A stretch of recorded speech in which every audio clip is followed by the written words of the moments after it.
Excellencies, members of the FAO Council, as well as the independent chair of the Council, Director General, colleagues, ladies and gentlemen, good morning, good afternoon, and good evening, and welcome to the opening ceremony of the International Year of Millets 2023. For those who are standing with us in the back of the room here at the Rome headquarters of FAO, I would encourage you to come forward and take some seats that remain available, and we very much appreciate the participation of so many of you, over 4,000 registered for today's event, who are joining us online. My name is Beth Bechtel. I am Deputy Director of FAO, and again, it is my distinct honor and pleasure to have you here with us participating in this very important opening. Let me, before we begin with the formal program, always provide a few housekeeping items. First, I want to share that interpretation is available in all 6 FAO official languages. For those in person, you may choose your preferred option by switching channels on the handset that is available.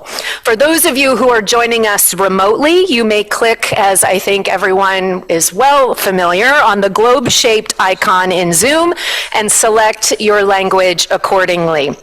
I would also like to encourage all of you to always engage in the conversation online, whether you use Twitter, Facebook, Instagram, TikTok, or some other social media WeChat, or some other social media platform. Please, it is hashtag IYM 2023. Or hashtag Year of Millets. I think it was a very important start for all of us to understand and learn more about this very significant year by the opportunity we just had in the FAO atrium to see, to touch, to taste, and to experience the wide variety of grains that are part of the millet family. And so if you have not yet had the opportunity, I would encourage you after the program this afternoon to make sure you have that chance to visit the exhibit in the atrium. You will have that chance to interact with several types of millets, to read about their health benefits, their rich heritage, and their potential, and play a few games and learn a few fun facts along the way. Without any further ado, let me begin our ceremony this afternoon. DG, the floor is yours. Okay, and the digital world is still not working perfectly, and especially OCC. And here OCC is this room is a little bit out of old. It's out of fashion. So we request our members to look at. Anyway, Excellencies, ladies and gentlemen, dear colleagues. I'm very pleased to launch the International Year of the Millet 2023. Millet are ancestral crops with a high nutritional value. They have served as a traditional staple food for the millions of people in Sub-Saharan Africa, Asia, and they are now cultivated across the world. It is very Asian crops. I read the book because I was a breeder. It's about 8,000 years ago, already growing in North China and India. So it's really Asian crops. They serve us for many thousand years. We can grow on the arid land with a minimal input and are resilient to shocks and stress brought about by climate change. So it is a resilient crops.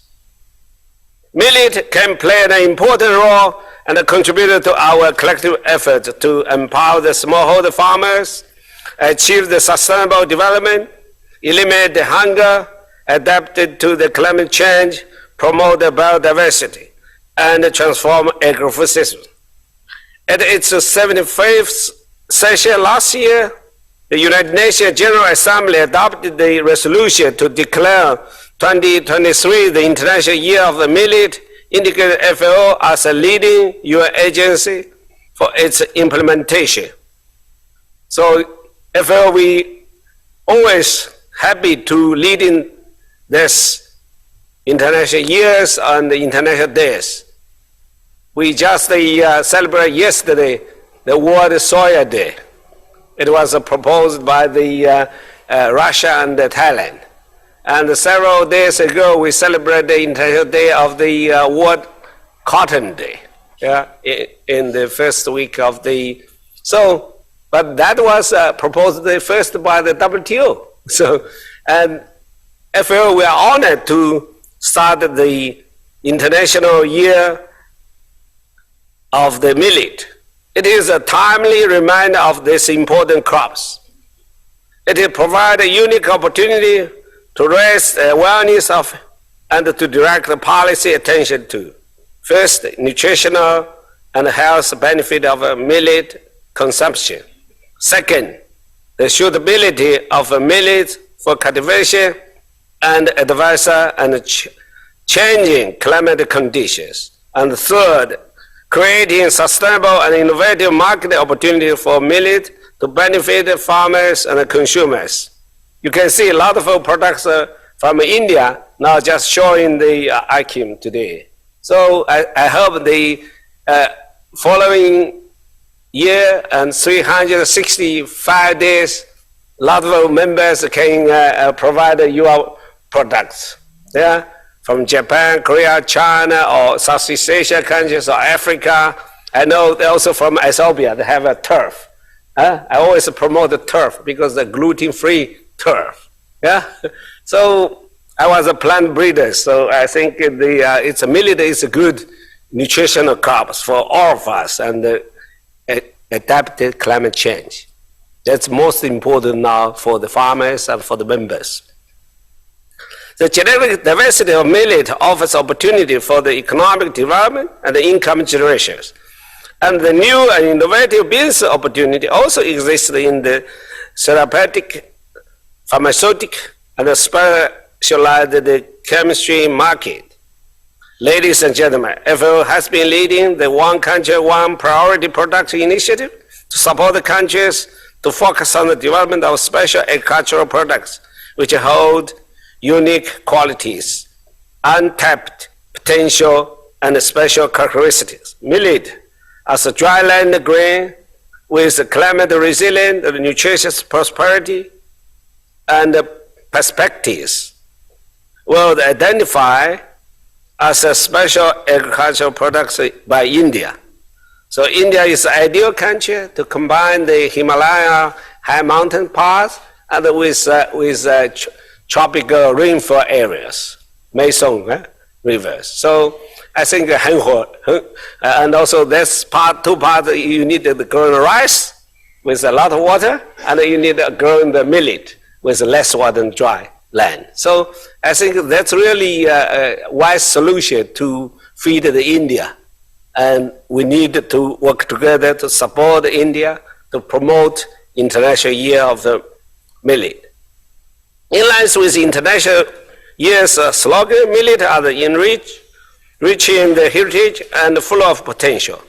The International Year of Millet aligns with FAO vision of the four betters, and also for better production, better nutrition, better environment, better life for all living no one behind. Also, more importantly, the last council endorsed the climate change strategy. It supported the 2030 Agenda for Sustainable Development and its Sustainable Development Goals. Dear friends, I encourage all of you actively participation in observing and promoting International Year of the Millet 2023. And I'm very pleased to declare the International Year of Millet 2023 officially open. Let us work together in an efficient, effective, and coherent manner to ensure that the International Year of Millet 2023 is successful with the fruitful action and impactful outcomes. I thank you the India take the leading role to promote International Year of the Millet. Thank you.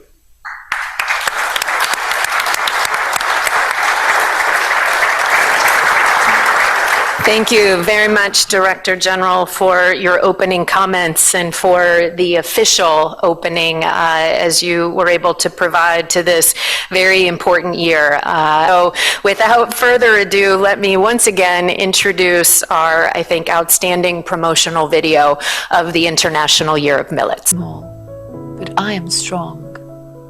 I grow where others cannot.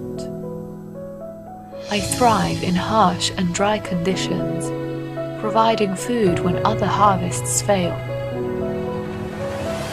I nurture soils and ecosystems and boost biodiversity. I am nutritious and delicious and highly diverse in types and flavors. Rooted in ancient cultures and traditions, I am a powerful source of innovation.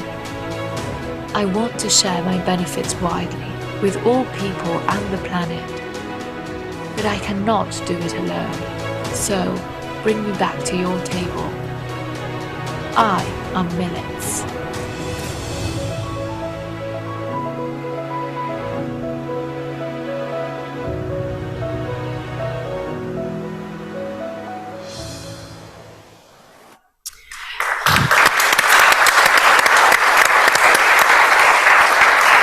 Thank you very much for the display of the video, rich in heritage and full of potential. And I think that very much sums up why we are celebrating this important year. For reference, the video is available on the FAO YouTube channel in all 6 languages again. So I would very much hope that each of you would take the opportunity over the course of the year to watch it, share it, promote it, and be a champion of millets over the course of what will be very certainly exciting set of events and convenings over the course and the remainder of 2023. I would also say before we move to our next video presentation that this is also placed on our International Year's official website, which also has been launched in all 6 languages. You can find that at www.fao.org/millets-2023. Now it is my honor to go back in our speaker lineup and ask my colleagues to please share the video message that has been prepared by Her Excellency Amina Mohammed, the Deputy Secretary General of the United Nations. Please.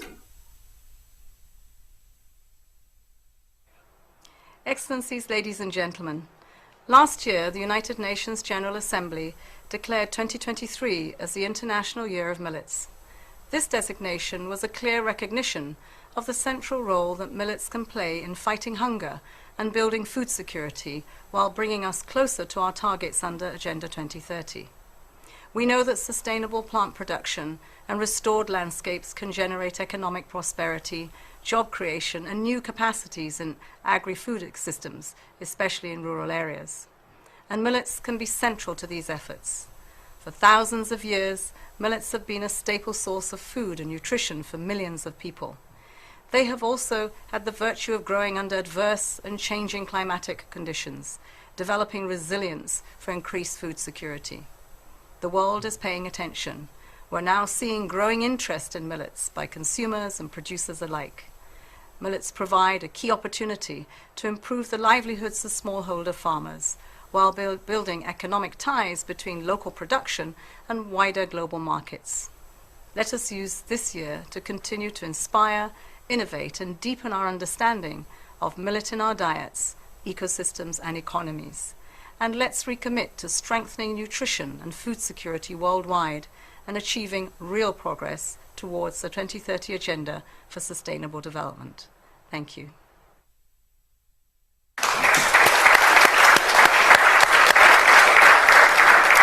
Thank you very much to the Deputy Secretary General Mohammed for providing her very important marks on our opening ceremony today.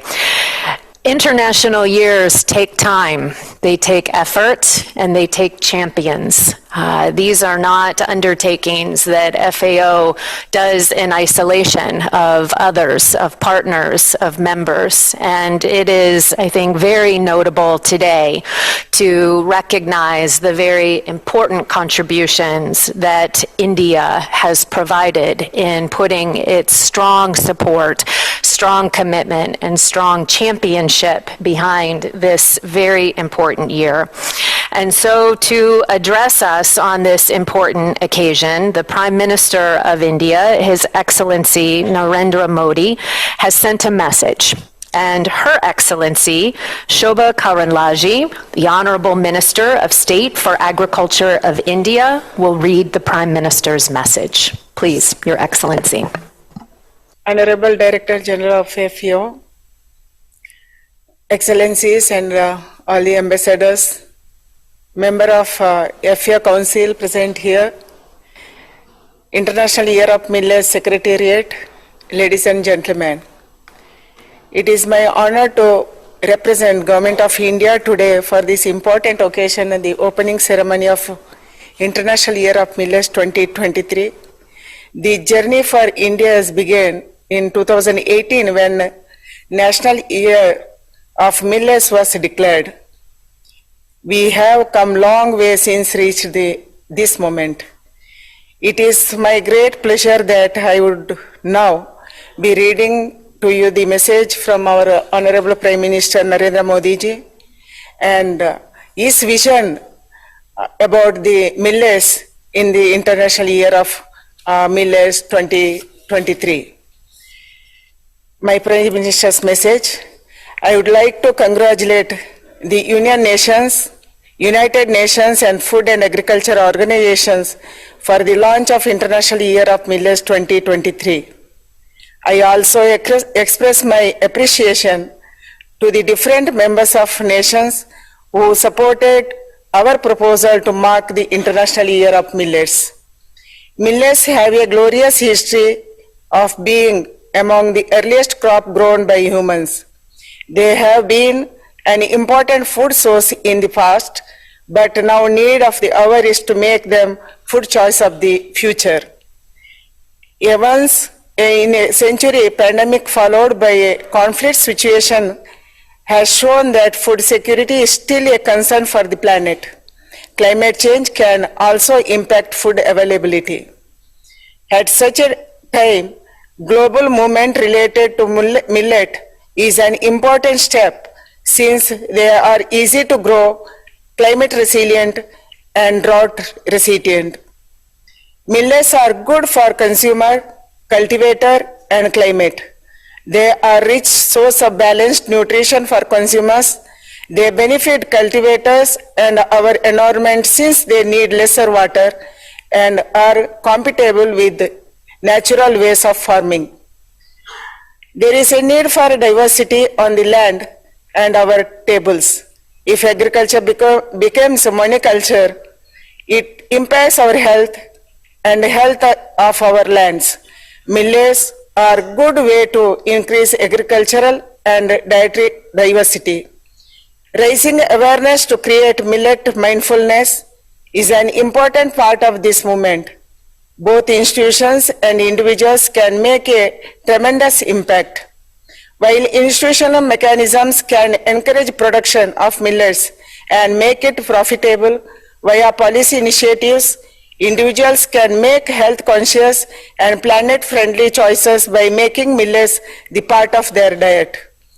I am positive that the International Year of Millets 2023 will start a mass movement towards the secure, sustainable, healthy future. And my Prime Minister conveyed his greetings to all of you. Friends, India always thought good about the world. Our ancestors in India preached Vasudhaiva Kutumbakam, means whole world is a family, is a one family. Same as now, we are talking about global village. Whatever good for the mankind, India always shared with the globe. Yoga is good for physical and mental health.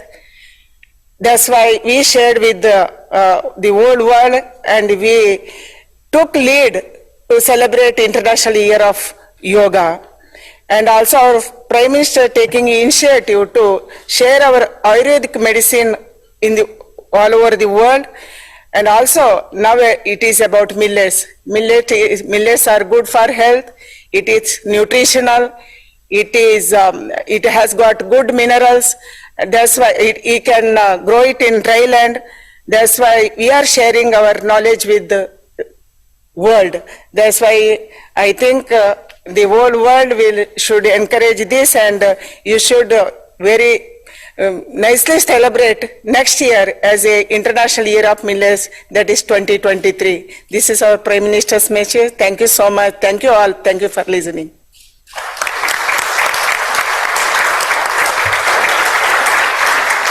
Thank you very much, Your Excellency, and I think we will come back to you in a few moments for maybe some more personalized words from you as well. I would also like to take this opportunity to express our appreciation for the commitment of Her Excellency Ambassador Dr. Nina Malhotra.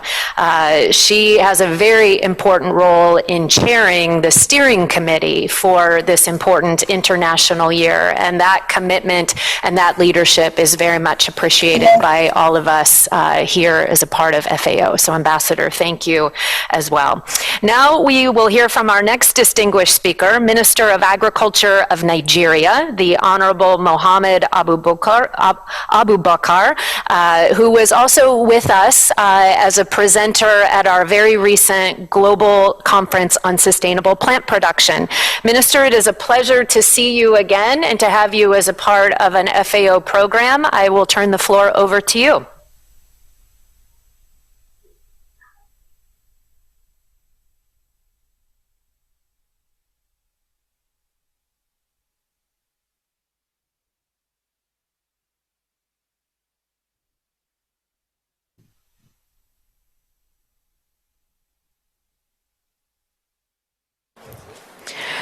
Hello? Minister, it may be that you are muted. Can you hear me? Can you see me? There, we can hear you. Can you see me? We are not able to see you in the room yet. My goodness, I'm trying to get myself to the scene. So should I just continue just in Please. case I will be seeing? Thank you very much, Excellencies. Let me start by thanking FAO for inviting me onto this platform today, this International Year of Millet. It is my honor to be in this opening ceremony of the International Year of Millet 2023, being organized by the Food and Agriculture Organization of the United Nations as a hybrid in Rome.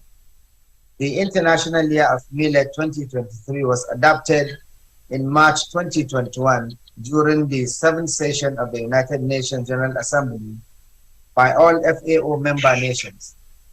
The declaration aims to enact enabling policies, massive production of millet, and raise public awareness on the need to promote the cultivation and consumption of millet in Africa and Asia for implementation FAO's Strategic Framework 2022 to 2031, as well as Sustainable Development Agenda by 2030.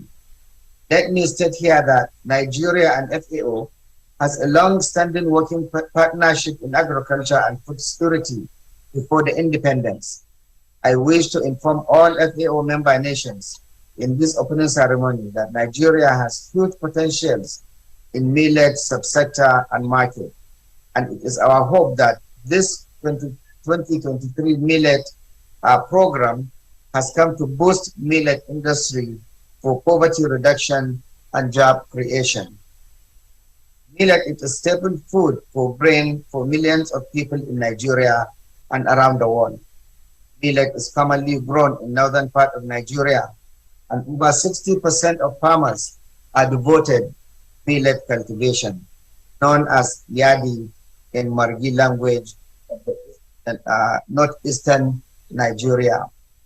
Millet production in Nigeria experienced steady growth of about 5.2 million metric tons in 2010. Fortunately, production fell from 2.5 million metric tons to about 1.3 million metric tons in 2021. The decline has been attributed to farmers' inability to access improved seeds for cultivation, thereby making them to plant the old variety of millet seed. Another issue is the insurgency in the northeast part of the country, which affected agricultural production, as well as smallholder farmers are experiencing difficulties accessing farm inputs and even face displacement at various levels. In Nigeria, millet is used in the production of beverages and serve as a source of food for human consumption as well as livestock feed. Millet is used to make kunu, popular local drink, and also used to mix nono, that is a local milk drink, used to make yogurt, and it is also medicinal. It is important to inform that Nigeria has potentials in millet production, as it is widely used in making fried cake known as masa. Flour is in preparation also to make tuwo, some kind of again food, and fura, which is also some kind of beverage. This FAO millet program is expected to consider improved varieties for higher yield in easing world food shortage as population is increasing, and provide excellent opportunities in millet value chains. I wish to reiterate, and it is clear from the foregoing, that the 2023 International Year of Millet program to addressing challenges affecting millet industry in Africa, including Nigeria, to ensure food and nutrition security. Nigeria government welcomes at all times partnership programs, investment opportunities in Nigeria's agriculture, where 70% of the population earns livelihood.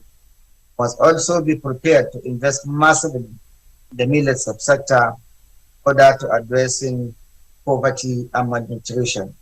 Finally, distinguished guests, ladies and gentlemen, wish to express our profound gratitude to FAO for continuous support and commitment for selecting Nigeria among all FAO member nations as beneficiary of this all-important 2023 millet program, to encourage massive production and to feed the overwhelming population of more than 200 million people, growing at a rate of 3.5%.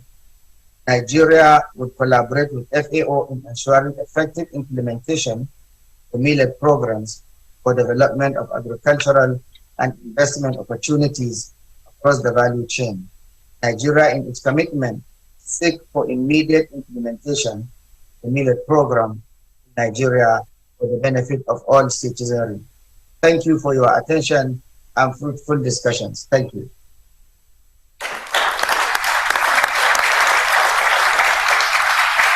Thank you very much, Minister, for being with us again and for highlighting the essential role that millets play not only in your country, Nigeria, but in Africa and also worldwide, and for the continued commitment and partnership that you are demonstrating to us in the year ahead. Let me now give the floor again to Her Excellency Shobha Karanlaje, the Honorable Minister for State of Agriculture of India, for some additional remarks from her position. Thank you. Thank you, friends.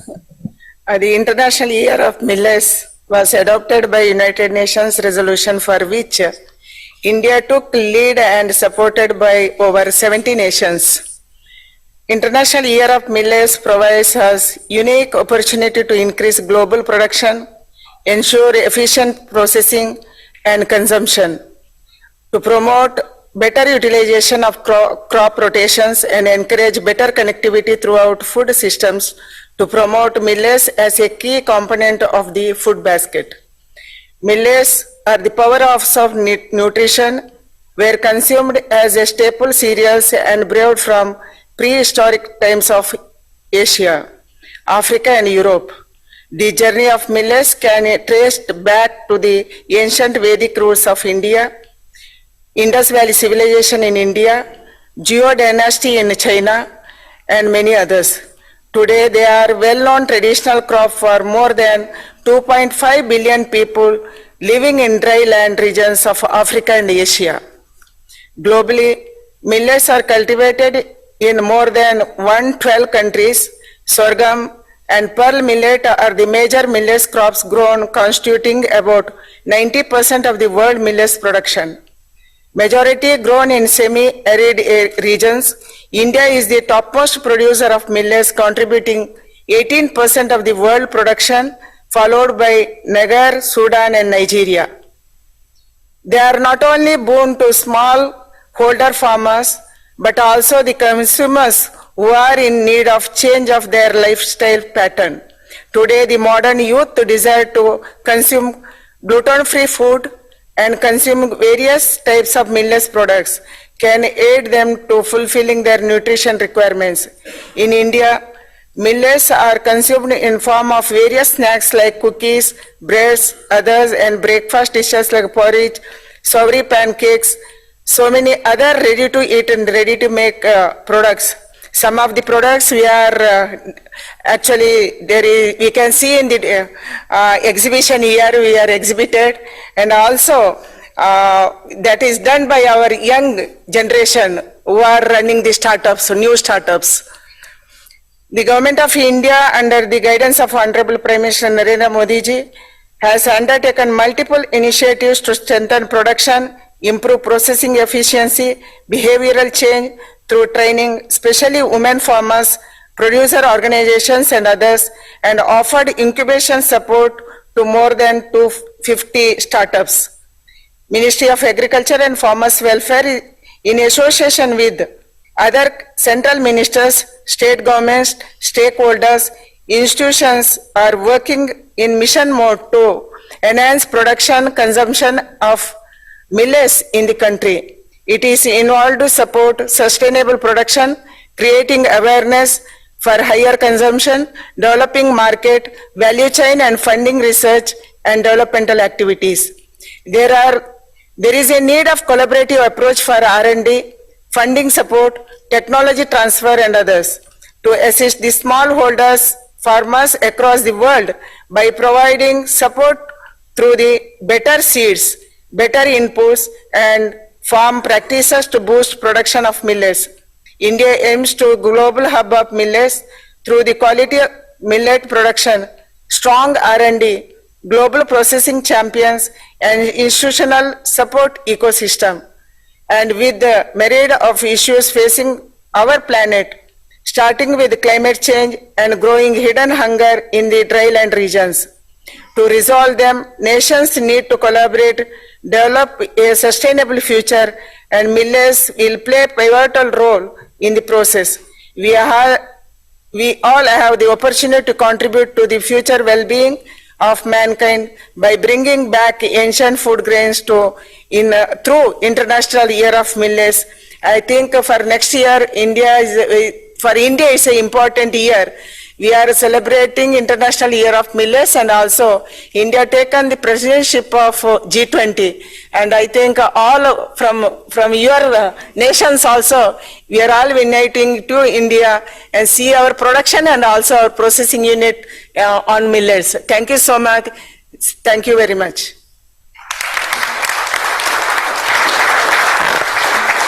Thank you very much, Your Excellency, and we very much appreciate especially your comments about the connection that millets bring from our smallholder farmers to the entrepreneurs and ultimately to the consumers. And again, thank you very much for India's strong leadership in the successful opening of this very important year that, as you point out, will be especially important for your country with the G20 presidency as well.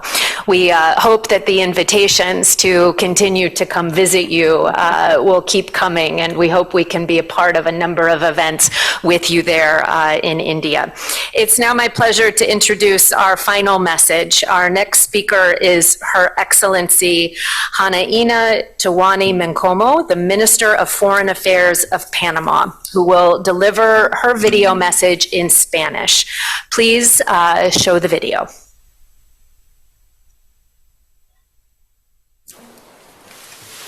Seguridad alimentaria sobre todas las prioridades, ya que si no la garantizamos a toda nuestra población, tanto nacional como global, estaremos enfrentándonos a problemas que van más allá de la guerra y los conflictos.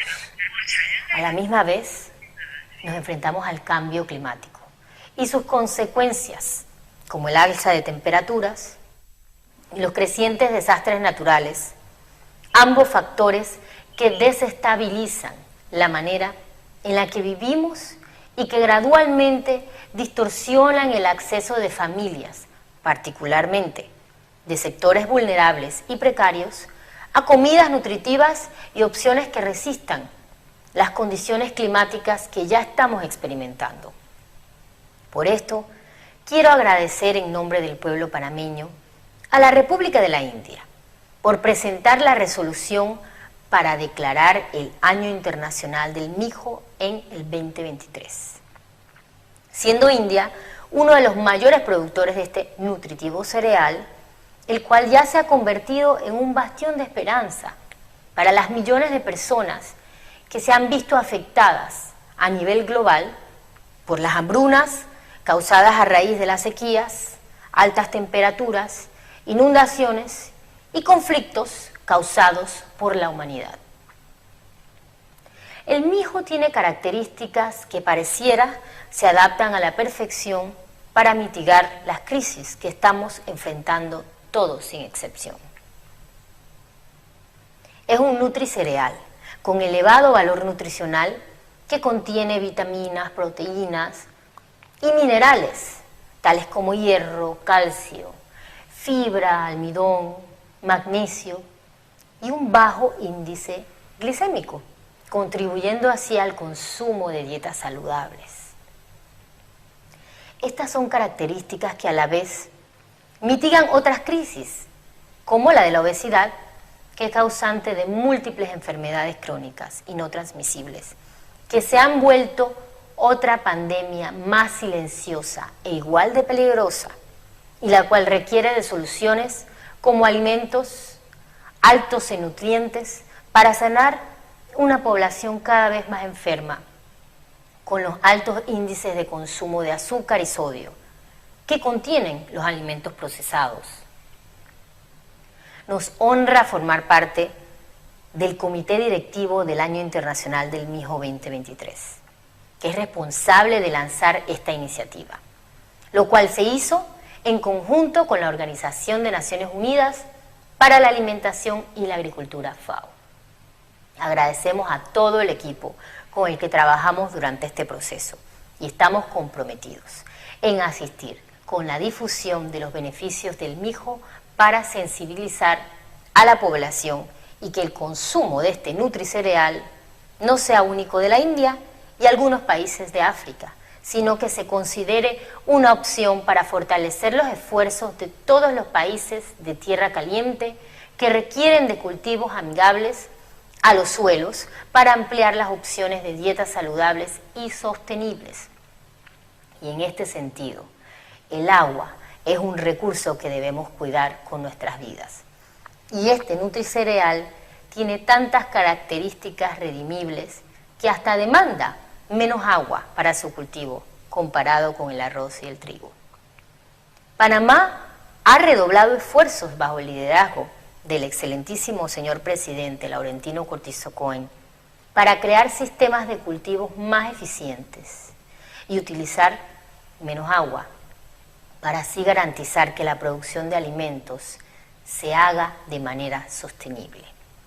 Tienen en Panamá un aliado para este año internacional y para continuar siendo un Estado que valora la seguridad alimentaria como un pilar de la estabilidad social y de la protección de los derechos humanos de los más vulnerables, para no dejar a nadie atrás. Muchas gracias.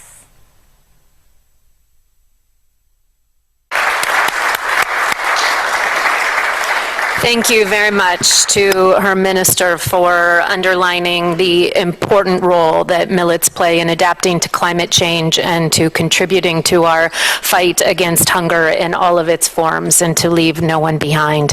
With that, this concludes the ministerial segment of the International Year's opening ceremony.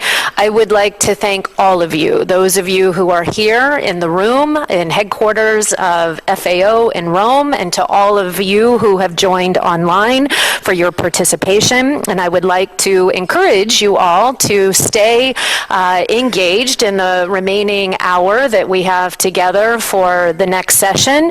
I would also, though, say to you, maybe even more importantly, stay engaged with us over the course of 2023 and continue to, again, be a partner, a champion, and a supporter of this International Year of Millets. I would also be remiss if I didn't thank all of our distinguished speakers and participants, to the Director General, to the International Year Steering Committee, and also to the Secretariat, all of my FAO colleagues, FAO members who are here during our important Council Week, and other partners. Thank you very much for being a part of this opening session. Please join me in that recognition. And with that, I will now, as they say, pass the microphone over to Dr. Jackie Hughes, who is the Director General of ICRISAT, who will be our moderator for the technical segment of this opening ceremony. So give us just one moment, and we will reposition the podium. And Jackie, I will turn the microphone over to you. Thank you. Thank you, Thank you. It's a challenging time for you. Yesterday was very good. Sorry I did. Thank you.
So, Excellencies, colleagues, and guests, good afternoon to those of you here in person, good morning and good evening to those of you online.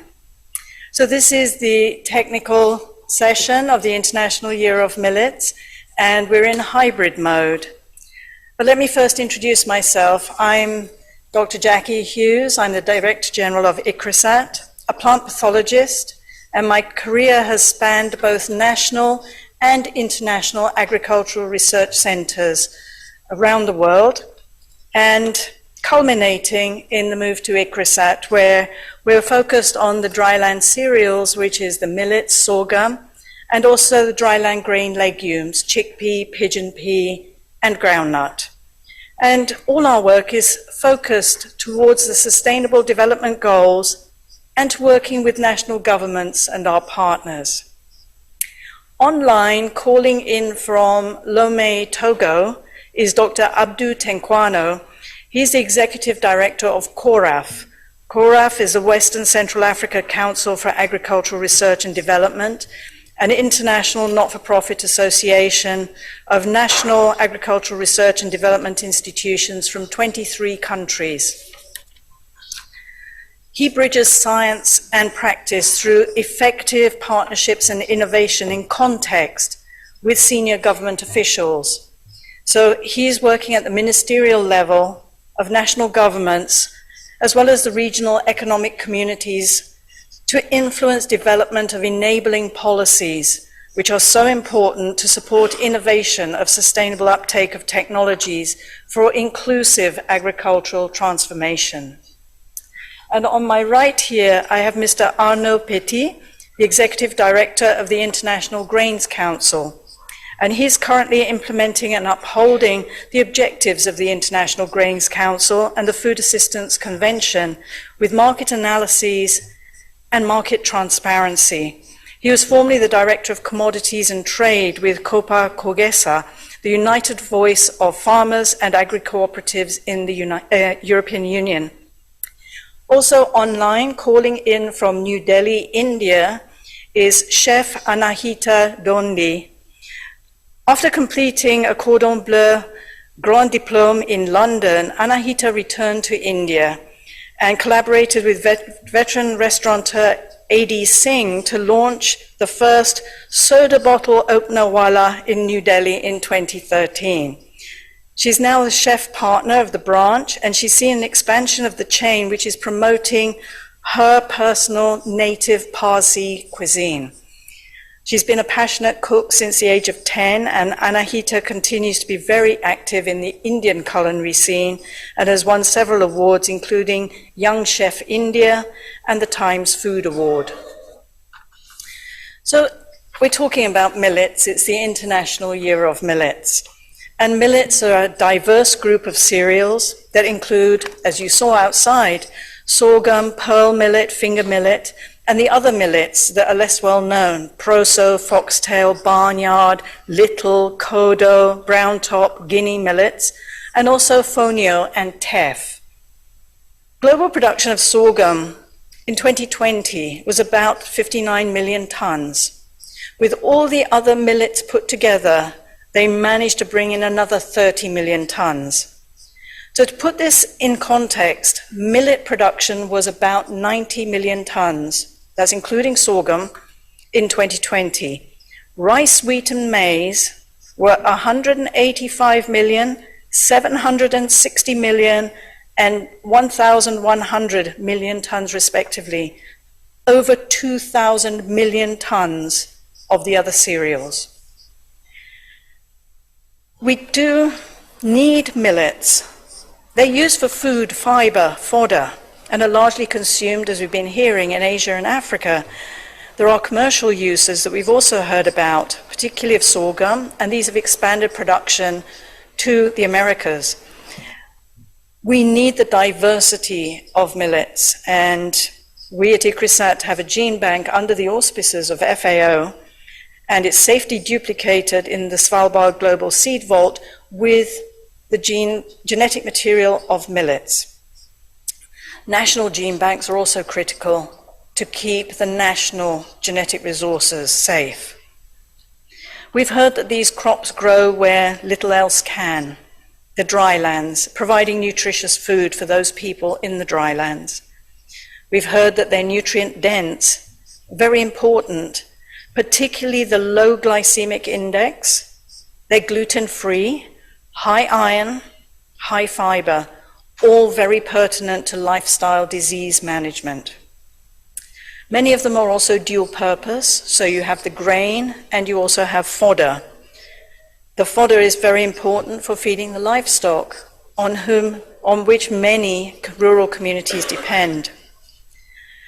But to assure productive millets, unfortunately, neither in the national nor the international environment have millets received significant funding for research and development, because there are step changes in genetic gains, the crop improvement that could be made with additional funding. That would address the needs of the consumers and commercialization opportunities. We could work more with partners to improve production systems, because although we hear that they grow very well in the drylands, give them water and better soils, and the yield is significantly increased. We could also overcome production constraints, such as striga, the parasitic weed in West Africa that affects many cereals. We need quality seeds, we heard about that. Fertilizers, and the millet value chains are often broken. The consumer pull is rarely there at the level that we need. They're part of the diversity on farm, in the environment, on our plates, and we all know that diversity is important.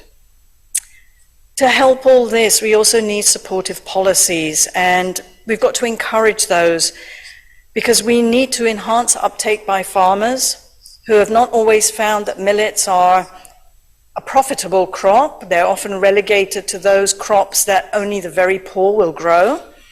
And we have to ensure accessibility by consumers, by all of you sitting here. So the International Year of Millets is more than an opportunity to bring the millets to the forefront of your minds and on your plates, but it's also a time to make changes to production systems. It's a time to ensure that these systems can meet the ravages of climate change. The drylands are increasing, millets have a super role to play, but we have to do some work on them and to make them affordable, available, and nutritious to all of us. So we have our colleagues online here, and I see Abdu calling in. So Abdu Tenkwano, what are the needs of Africa? You're in Lome at the moment. What are the needs in the context of the role for millets on the continent? Abdu, over to you. Thank you, Jackie. I hope you can hear me well. Yes. All right. Maybe I'll start with a very quick depiction of what the situation looks like. Africa is known for its rich biodiversity, yet it is also known to be home, sadly, to high prevalence of hunger and malnutrition. And perhaps the easiest way to encapsulate Africa's situation is by using the phrase scarcity amidst abundance. We have an acceptable paradox. What we observe throughout Africa is the paradox that the production basins that feed the rest of the country are also those with high prevalence of malnutrition, often affecting children and women of childbearing age, while the cities to which the production goes are home to high prevalence of diseases related to insufficient dietary diversity. And it is my contention that an increased use of millets-based foods can easily help to address those issues.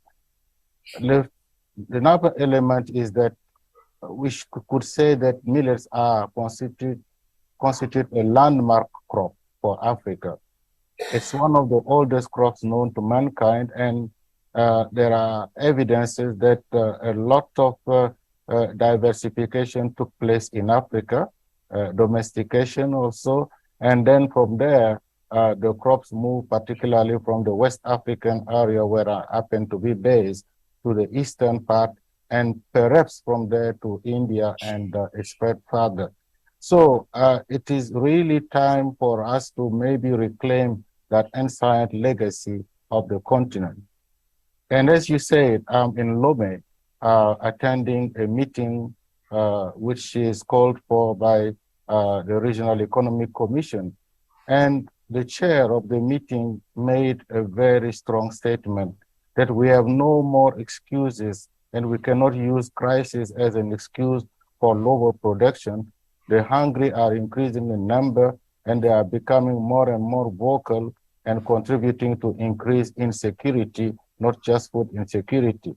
So it's very urgent for Africa to be able to boost food production. And what is a better option than going back to the crops that they are known to be able to grow so easily because they are native to the country. Therefore, perhaps we need to revisit the economics of proximity. 3 points that Africa needs the help of the world in. First, support research for scaling existing varieties. A lot of good work has been done, but there are no functional seed systems for millets. Perhaps because they are not mainstream commercial crops, so that there are no real incentive for the development of seed system. That's an area where we think that we need investment. Secondly, we need to support African institutions for the development of millet-specific production and processing options.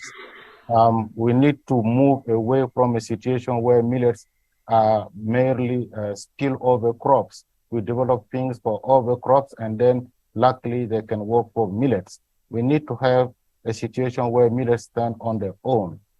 And finally, I like to salute the leadership of India, and I would want to think that we need better linkages with India so that we can take advantage of all the science that has been developed there and probably walk through the powerhouse that ICRISAT constitutes to enhance the capacity of the African institutions. Let me stop there, and if there are questions, I'll be happy to entertain them. Thank you, Jackie. Thank you, Apertura.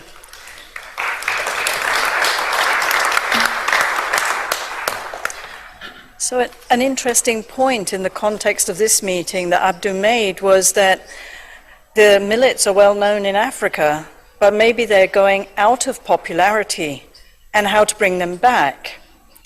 But at the same time, my question for Arnaud Petit is at the global level. So Abdu is already saying that millets are less popular in Africa, and what can we do about that? But my question to you is, how do you think global markets, from a trade perspective, can support millet production and consumption? Thank you very much. And I would say we are here to talk about food security first. And when we talk about food, and based on the figures you said, so 90 million tons of millet, and wheat for food, it's about 790. So you see 10%. Millet is representing 10% of what is produced on wheat. It's not peanuts in the current context. This is very important to keep that in mind. Maybe in terms of knowledge, it's not necessarily well known, the broad family of millet, but in terms of food security, we cannot forget that production. That's, I would say, the first point. The second point, there is some success story within the millet family, and I'm thinking about sorghum. Indeed, sorghum started really to increase in terms of global trade in the last 10 years, and we see now how it has really grew and in terms of output. And the last point I would like to add is indeed the global trade adapt to the consumption, is bringing what is produced in surplus, bringing where it's needed. And if you look on wheat, as I started my point about wheat, there is not a big change in terms of production. Still 80% of the production of wheat stay in the northern hemisphere. But the consumption has changed tremendously. Who knows that 50% of the wheat is now consumed in Asia. In sub-Saharan Africa, consumption of wheat in the last decade increased by 100%. So definitively having alternatives to wheat consumption will help, and in that way global trade can help to increase the interest of that commodities. And I do believe that in the future, as area of cropping will not increase tremendously, therefore alternative in production in as you have said, in very difficult conditions, will help to provide some substitute and to balance the supply and demand, which is very tight and will stay for a few years still very, very tight on the cereal market. So thank you very much. Thank you.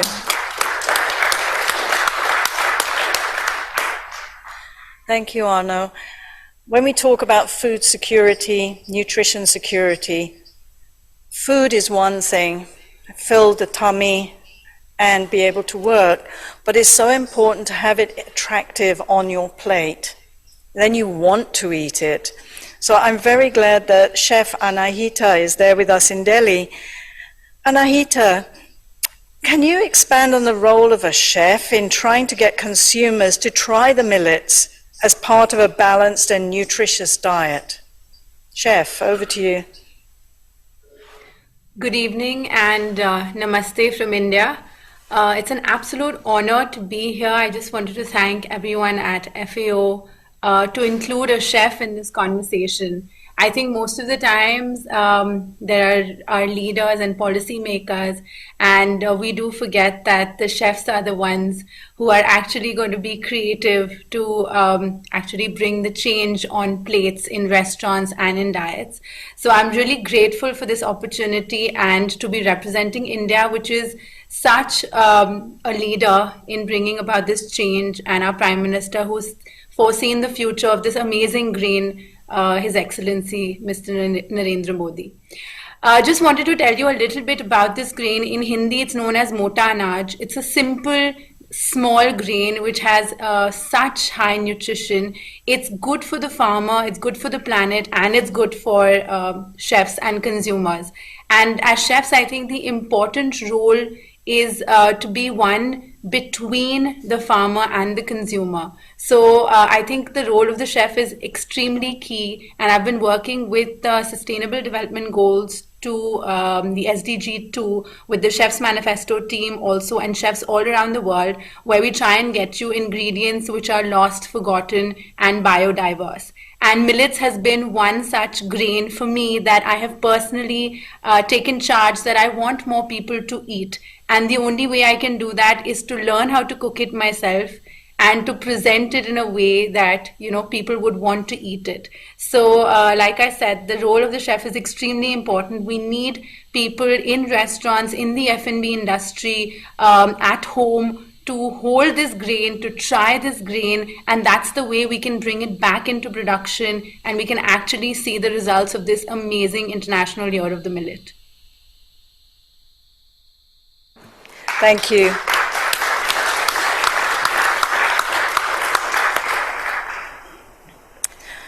So we do have the council sitting here, so I have a challenge for our panelists to see whether you can give me a 1 or 2 sentence response to the questions that I'm going to pose to you. I'll come back to you, Abdul. You've spoken about the importance of millets for Africa. How do you think the International Year of Millets can help put the millets back on our plates in Africa? Abdul. Thank you, Jackie. This is a very interesting and difficult question at the same time. I believe that perhaps I could say that there are high expected benefits from the intense global promotion that is to be undertaken as part of the International Year of Millets to make our policy makers to understand that there is something that needs to be done systemically to change the situation and bring the millets back. But the scientific evidence is there. How do we translate the science into a language that is raising perhaps guilt and intimidation to make our leaders provide the resources needed to bring back that crop to the forefront? That's one opportunity I see a lot here. Now, perhaps I would digress a bit to say that we need to recognize the role of millets as an element that is stabilizing the agricultural landscape because of the so many companion crops that grow with them, so that millets are agents for maintaining biodiversity. They are not just part of it, they are also agents for preserving biodiversity. The second role that is very specific to the region where I am, and it is very current, is to recognize the roles of millet in providing feed for livestock, and by doing so, they can become a key element to broker peace between pastoralists and crop producers, which is usually one of the main collaterals of the crisis that we have in the region. We have communal clashes, and you can look at millet as a peace broker in a way. Jackie, let me stop at that. I believe this would be some very unique and unprecedented contribution that could raise from the International Year of Millets. And I take the opportunity to greet everyone and say thank you for the kind attention. Thank you, Abdul. Well, that was certainly an aspect that I had not considered, millets as a peacemaker. But it's true that if you are well fed, you are less likely to need to fight for what you need.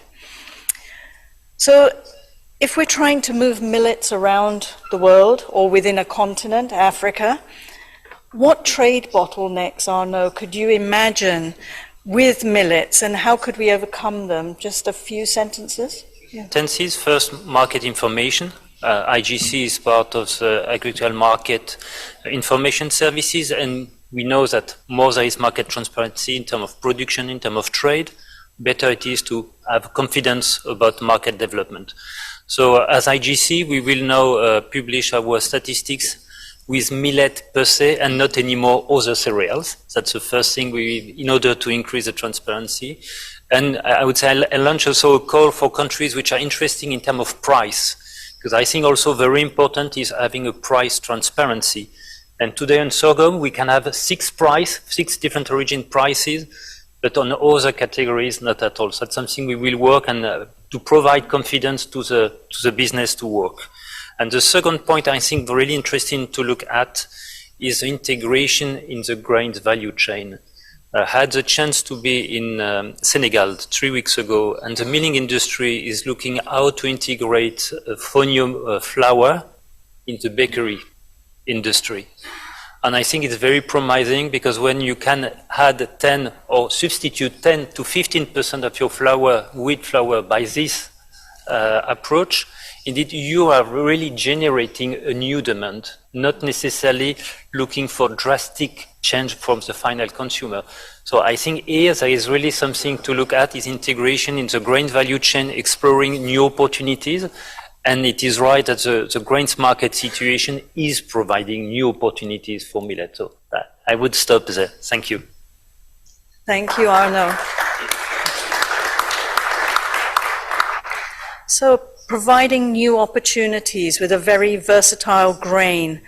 Chef Anahita, how can the grain in dishes really meet the needs of urban consumers? And I'm wondering if you've got something hiding out of sight at the moment to show us as well?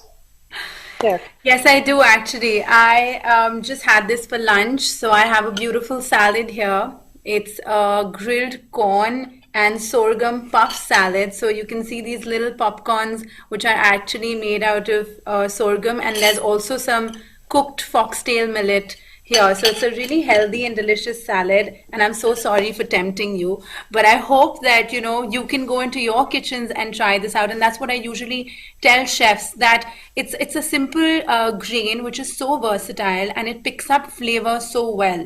So why have we been ignoring this for so long? It's amazing that it's healthy and nutritious, we know that, and we know it's good for the planet, it's resilient, it uses less water than rice or wheat. So why are we stopping ourselves? This is the time that we want to get into the kitchens. We want to make sure that the farmer production is actually reaching the consumers, and that's why all of us are here to bring that change. And I would love to see all the restaurants, especially in India, with the International Year of the Millet. While all of you come and visit us, we can share our knowledge with you and share our recipes with you, and hopefully we can include this grain in every single household.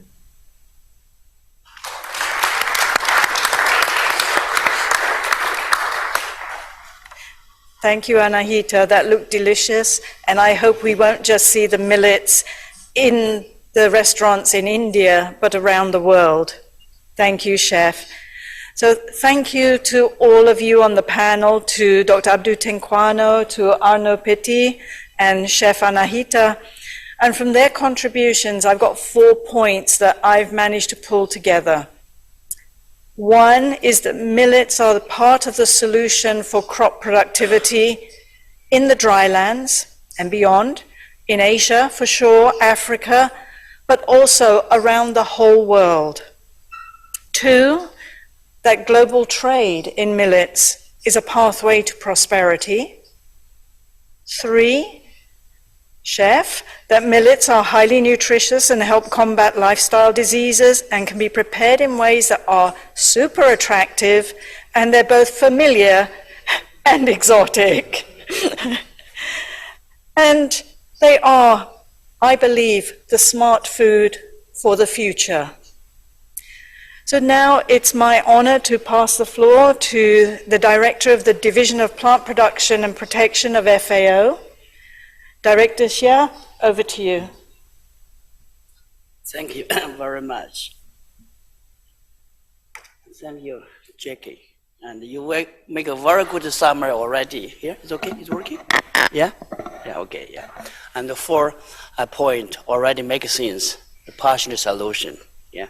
And also global trade and shift, that's the engagement. Anyway, thank you so much, yeah. Honorable Minister, Excellency, distinguished guests, dear participants, ladies and gentlemen, I'm very pleased to have this opportunity to make some conclusion remark in this very important event.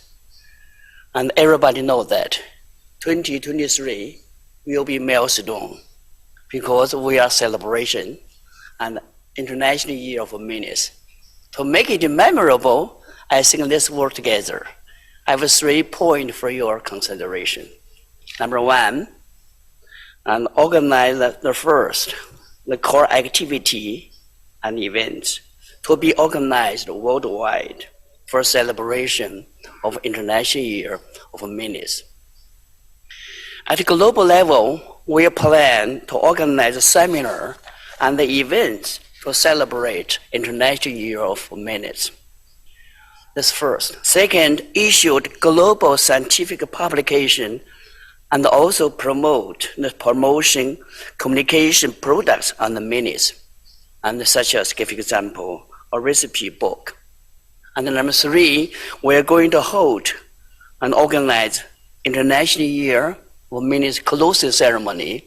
This will be early of 2024. This is 3 major events globally. Second one, regionally is very important, is the linkage from the headquarters to the country. So regionally, we hope all the region will organize side events on the importance of millets at a regional symposium, regional workshop, with the support of respective International Year Millets. We have steering committee member ambassador, right? Each region, we have a member of a steering committee. So you have the role to play for organizer each region. Number 3, second, establish regional dialogue on the opportunity of millets. And number 3, organize regional specific activity or events to promote International Year of Millets in cooperation with the relevant regional research organization, regional development institution. So I think region is very important. I think Africa and Asia and all the Pacific. Let's work on the regional level. Number 3, at the national level, there is also 3 activity. Number 1, organizing celebration in each country, such as a national lunch event, establishment of National Day or National Week, and some memory, and then do something about culinary challenge, and based on the millets. This is number 1.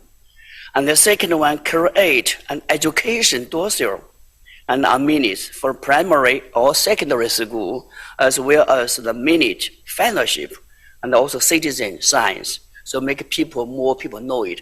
Even the school bus, there is a millet. Yeah. Number 3, issue the coin, stamp, and other souvenir for the millets. Yeah. Even T-shirt, cups. Yeah. I know that China is going to make some stamp. So I think it's a good chance we coin and stamp for memory. Yeah.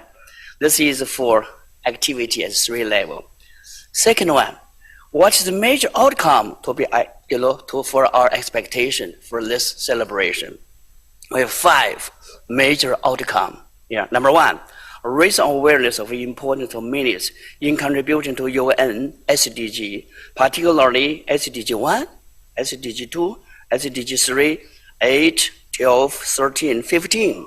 It's very important for increased awareness. Second one, we should promote knowledge and research partnership and technical synergy in supporting sustainable millets development at the country level and also the regional level. 3, ensure consumers recognize the importance and the benefit of minutes to bring minutes back on the table. We already mentioned very strong voice. Bring the minutes back on the table. Yeah, this is important for consumption. And our chief also support this idea. And number 4, support the minutes production and particularly micronization. Provide some very relevant tool and capacity to promote minutes with cooperation with different stakeholders.